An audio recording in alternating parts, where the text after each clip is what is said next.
Yung guys, meron tayo ditong tanggap. Cellphone na Poco.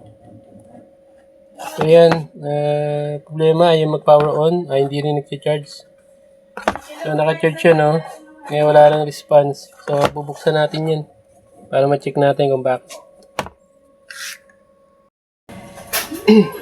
So yan, after natin matanggal yung pinaka-cover niya at screw, since ayaw nito mag-charge, sabi ng customer, drain na drain, i-try nyo munang tanggalin itong battery. Yan, tanggal na. Saka nyo i-charge muna. Kaya salpa ko yan.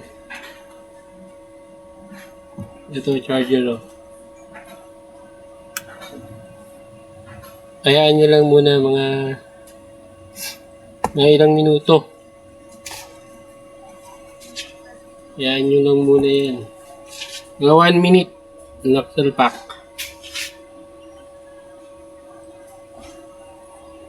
So, antayin natin mag 1 minute. So, wala yan, Walang display.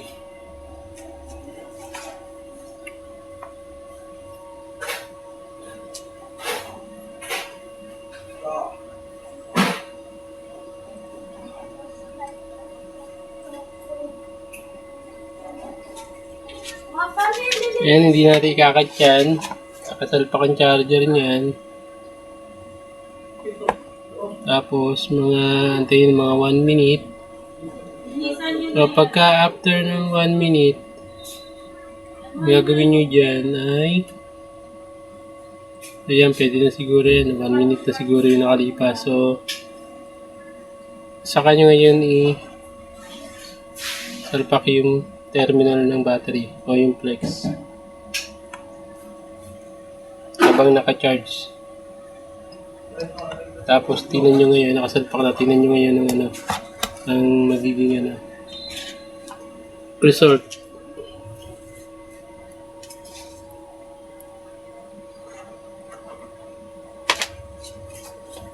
So, try nating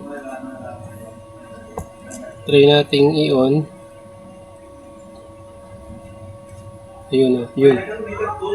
Lumabas yung So, kinilik lang natin yung power button. So, lumabas yung yung charging logo. So, yan. So, yan, drain na drain talaga yung battery. Pag hindi nyo gagawin yung ganong tricks, hindi nyo pa rin mapapalabas yan. Yung kanyang charging, hindi pa rin yung mag-charge. So, ang gagawin dyan, kung hindi ganun yung trick na gagawin, i-boost yung battery. So, hindi natin yung binaklase, hindi yung backlash yung battery. Hindi rin tayo nag-boost ng battery, hindi rin natin sinuplayan yung battery terminal. So, yun lang ginawa natin. So, na.